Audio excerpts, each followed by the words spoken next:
नमस्कार दोस्तों।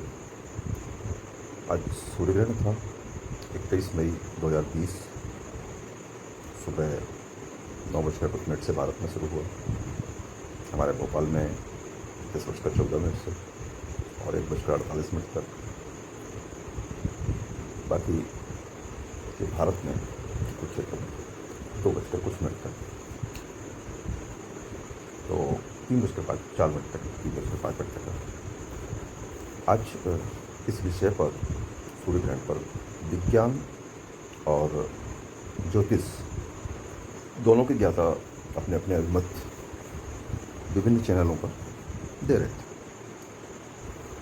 और उसमें जो विज्ञान का ज्ञाता है वो दूसरे की बात को सुनने, समझने या मानने या उसको मान देने, सम्मान देने जरा भी तैयार नहीं, और जो ज्योतिष की ज्ञाता है वो भी विज्ञान के अभिमत को सम्मान नहीं दे पाते, जबकि दोनों ही अपनी अपनी जगह सही थे। दोनों का अभिमत महत्वपूर्ण था, दोनों का अभिमत विशिष्ट था। कुछ एक साइंटिस्ट ऐसे भी थे जिनका कहना था कि ये राशि फासी ये सब बेकार की बात है, और कोई उससे फ़र्क नहीं पड़ता। जो आपका सूर्य ग्रहण सामान्य सी एक घटना है, और इसके होने से पृथ्वी पर इंसानों पर या जीव जंतुओं पर कोई प्रभाव नहीं पड़ने वाला। विज्ञान के अनुसार कोई प्रभाव नहीं पड़ता, कोई खाने पीने पर कोई प्रभाव नहीं पड़ता, कोई स्वास्थ्य पर प्रभाव नहीं पड़ता, किसी तरह का प्रभाव नहीं पड़ता।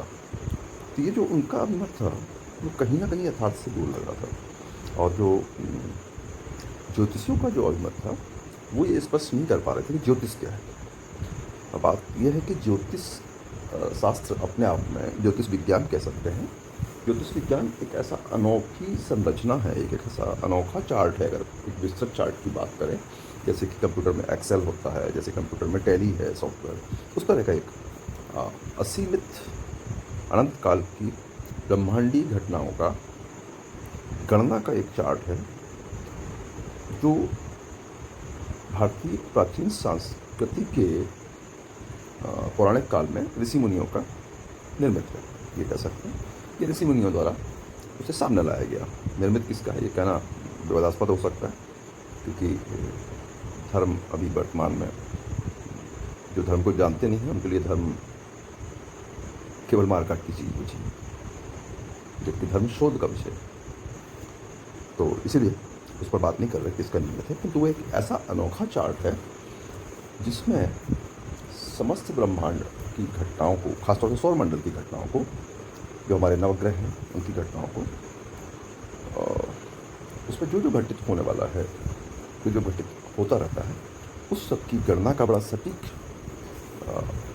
एक तरीका है, जिससे कि आप देखिएगा विचारणीय है कि ज्योतिष के आधार पर जो एक कहता है 12 राशियों में, 27 नक्षत्रों में, नक्षत्रों के 4-4 चरणों में, अगर कुल मिला के देखें तो 360 डिग्री पर, 360 डिग्री के जो सारे समस्त कोण हमारे उसमें रेखा गणित में हैं, उसको देखते हुए अगर आप गणित जरा भी समझते हैं तो आप ये समझ पाएंगे कि मैं क्या कह रहा हूँ। और विज्ञान जो है वो भी गणित के आधार पर ही समझा जा सकता है क्या कह रहे हैं। समस्त ग्रहों को या हमारे सौरमंडल को जो विज्ञान ने सबसे पहले देखा, विज्ञान की आयु 250 साल है, और पौराणिक जो आपका विश्वास है, पौराणिक जो चार्ट है, ज्योतिष जो है वो कई हज़ार साल पुराना है, ऐसा कहा जाता है। और अगर कई हज़ार साल नहीं तो कम से कम 1000 साल पुराना तो है ही है, क्योंकि तुलसीदास जी का जो समय है 400-500 साल पहले का हम लोग मानते हैं, और उस समय तक उसमें ज्योतिषी गणनाओं की बात है उनकी रचनाओं में, और उसके पहले की भी समय की जो ज्योतिषी गणनाओं की बात है। तो तिथियाँ हैं, ये सब है। तो ये कहना कि दोनों ये निराधार है या वो निराधार है, यह एक व्यर्थ का प्रलाप है। हर अभिमत विशिष्ट है और हर विशिष्ट अभिमत सम्मान्य है। ज्योतिष में कैसे संभव हो पाता है कि आपका इतने महीने बाद, इतने साल बाद इस तिथि को, इस दिन को, इस दिनांक को, इतने समय, इतने बजकर इतने मिनट पर सूर्य ग्रहण होगा या चंद्र ग्रहण होगा। ये गणनाओं की अगर पद्धति है और उसका कोई चार्ट अगर निर्मित किया गया किसी भी समय, तो वह उस समय के लोगों की वह ज्ञान की क्षमता बताता है कि जो ब्रह्मांडीय घटनाएं हैं उनको उनकी गणना के लिए उनके होने के और उनके प्रभाव के बारे में जो कहा है वो कहीं ना कहीं तो महत्वपूर्ण है। कितना स्पेशल चार्ट है वो कि जो विज्ञान तमाम गणनाओं से कंप्यूटरों से जो निकालता है वो उसमें भी है। कंप्यूटर का तो उनको डाल दिया गया है, तो वो आप चाहे ज्योतिष से निकालें चाहे आपका साइंटिफिकली निकालें, वही समय, वही स्थानीय समय, वही जीएमटी के आसपास का जीएमटी का समय है। हमारे भारत की अपने जो है प्रत्येक शहर का अलग समय, स्थानीय समय जिसे कहा जाता है, संशोधित समय, IST अलग है, GMT अलग है और आपका ज्योतिषीय स्थानीय समय अलग है। ये कैसे है? विशिष्ट नहीं है, वह एक विज्ञान है। वह चार्ट कह लीजिए तो भी एक विज्ञान है, ज्योतिष शास्त्र कह लीजिए तो भी विज्ञान है, जिसमें कि सारा संसार की समस्त चीज़ें, समस्त व्यक्ति, उन सबका एक जन्म कुंडली, यानी कह लीजिए उस व्यक्ति, उस वस्तु, उस स्थान विशेष के विषय में एक चार्ट, छोटा चार्ट, उस चार्ट से एक चार्ट निर्मित होगा और उस चार्ट के आधार पर उस व्यक्ति, वस्तु या स्थान विशेष के आगे होने वाली घटनाओं के विषय में एक अनुमान जो है वो दिखाया जाता है या अनुमान लगाया जा सकता है। और उसमें सौरमंडल में जो आपके नौ ग्रह हैं, उन 9 ग्रहों की गति, चाल, किस समय कहाँ किस तरफ कौन सा है और उससे क्या प्रभाव पड़ रहा है, वो सारी गणनाएँ हो रही हैं। दूसरी बात, जब अगर ये कहा जाए कि कोई फर्क नहीं पड़ता, सिर्फ छाया हो रही है, तो छाया होने में जब रात होती है वह भी एक वैज्ञानिक घटना है। और जब सूर्य उदय कहलाता है आपका ज्योतिष में, सूर्यास्त कहलाता है ज्योतिष में, जिसका अर्थ है कि पृथ्वी अपनी धुरी पर उतनी घूम गई है कि जिसमें कि वह सूर्य अब उसके अपने रेखा में नहीं है, सूर्य का प्रकाश उस रेखा में नहीं है। हम जिस स्थान पर हम पृथ्वी में हैं वो वहाँ से हट के और छाया की ओर जा रहा है, जो दूसरी तरफ जा रहा है जिस तरफ सूर्य नहीं है, तो वहाँ रात हो जाती है। और जब रात होती है तो लोगों को रात की आवश्यकता है, रात के जो प्रभाव हैं वो दिखाई देने लगते हैं, व्यक्तियों में, पशुओं में, वनस्पतियों में, सब में दिखाई देते हैं। वनस्पतियाँ आपका जो है वो रात को कार्बन डाइऑक्साइड छोड़ने लगती है और दिन को वो ऑक्सीजन, जिस समय सूर्य का प्रकाश होता है। ये विशेष कोई प्रभाव नहीं है। सूर्य के प्रकाश का हट जाना पृथ्वी से बड़ा प्रभाव डालता है, लोगों को नींद आने लगती है, लोगों की जठराग्नि बंद हो जाती है। यानी जठराग्नि जो है ये भी एक आयुर्वेदिक भाषा है, यानी कि लोगों को जो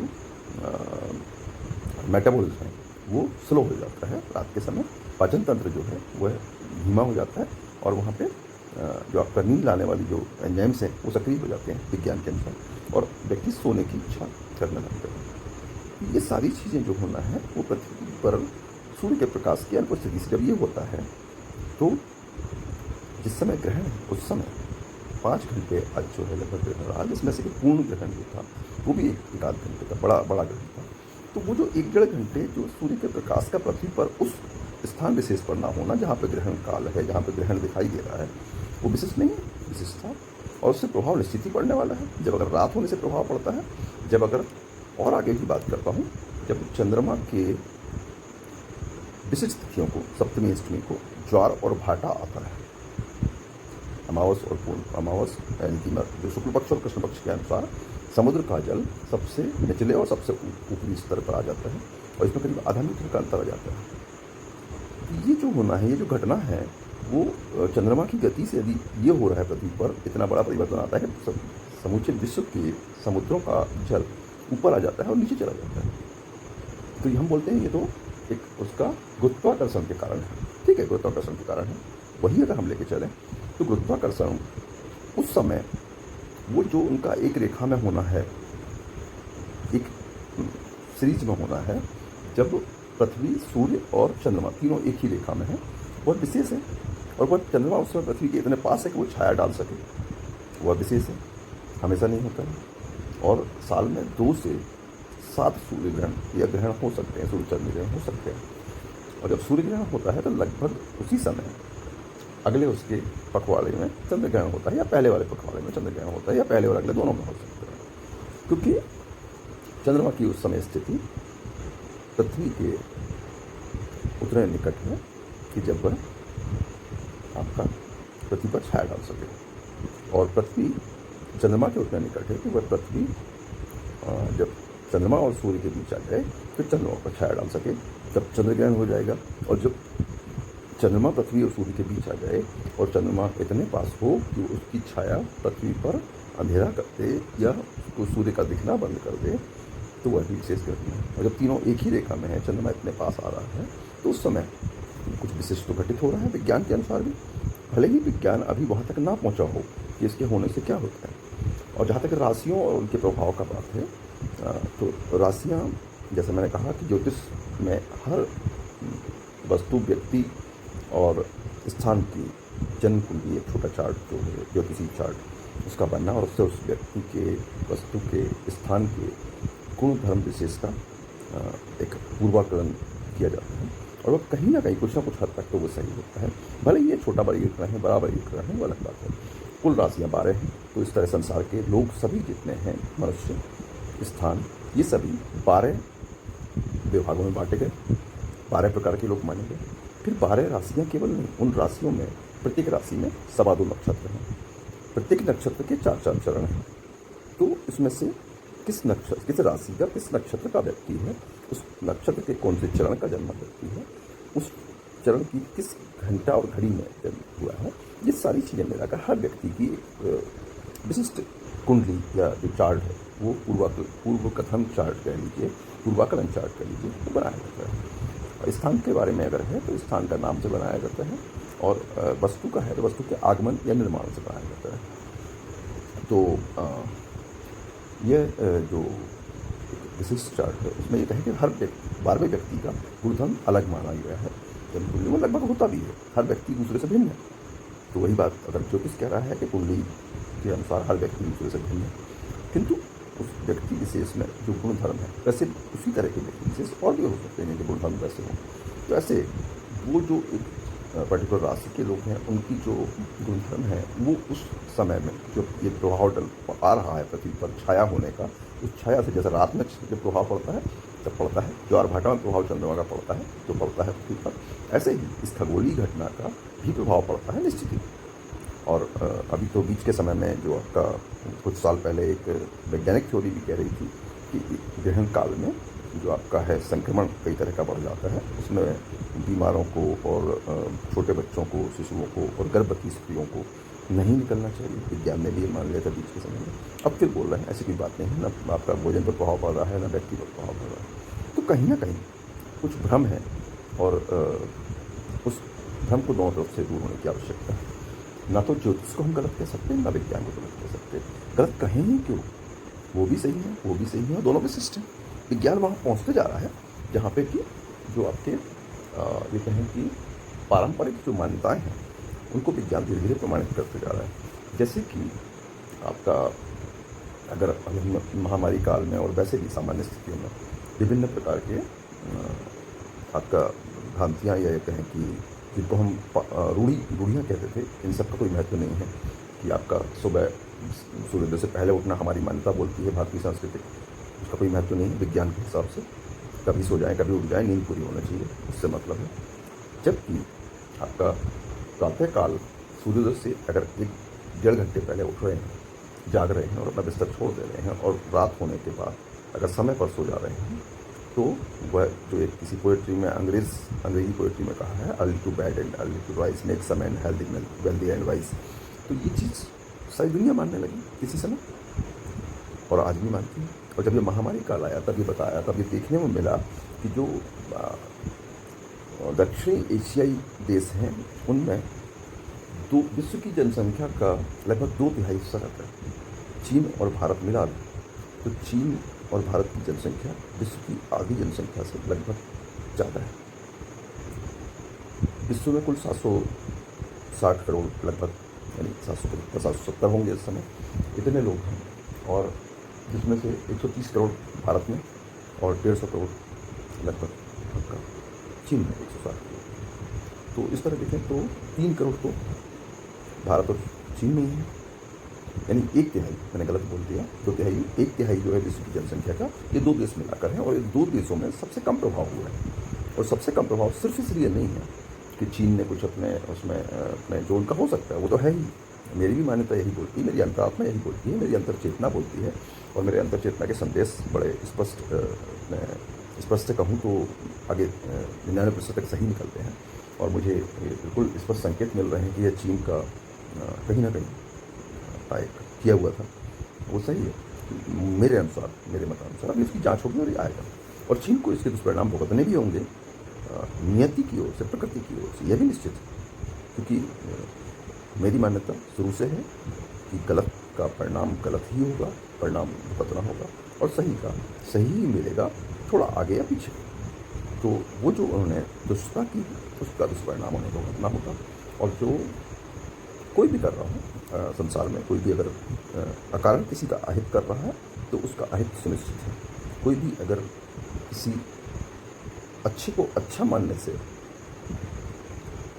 अस्वीकार है उसका, तो उसको भी निश्चित ही दंड भुगतना होगा। और यह जब हम जरा से बुरे को बहुत बुरा बोलते रहते हैं, जरा सा किसी में कमी देख लेते हैं संसार के लोग, तो उस व्यक्ति की उस जरा सी कमी को 10 जगह बात कर रहे होते हैं, उसको बढ़ा चढ़ाकर दिखा रहे, बता रहे होते हैं। तो किसी में अच्छा देख कर क्यों नहीं कर सकते?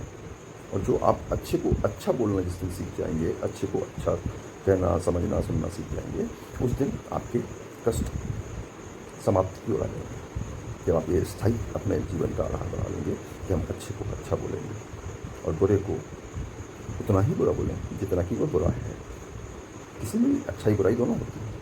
आप किसी की बुराई उतनी ही बोलें जितना उसमें है, किसी की अच्छाई भी उतनी ही बोलें जितनी उसमें दिखाई दे रही है। तो इसीलिए यह जो कहना कि विज्ञान सही है या ज्योतिष सही है, या दो में से एक कोई हमको चुनने की आवश्यकता क्यों है? विज्ञान अपनी जगह सही है, ज्योतिष अपनी जगह सही है। विज्ञान की अपनी सीमाएं हैं, ज्योतिष की अपनी सीमाएं हैं। और जो ज्योतिषीय आधार है दुष्प्रभाव का, आपका ग्रहण जैसी घटनाओं का, सूर्य ग्रहण हो या चंद्र ग्रहण हो, उसका विभिन्न राशियों पे जो प्रभाव कहा गया है, विभिन्न राशियाँ मतलब व्यक्ति विशेष, उस तरह के गुणधर्म के वाले व्यक्तियों पर उसका विशेष प्रभाव होने वाला होता है। तो यह सही है, होता है। और जब किसी का विरोध की जरूरत नहीं है, हर एक में जो अच्छी बात है उसके लिए हो सकता है।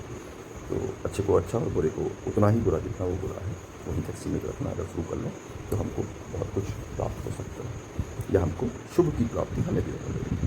अभी इतना ही, और बाकी अगले वीडियो में। नमस्कार।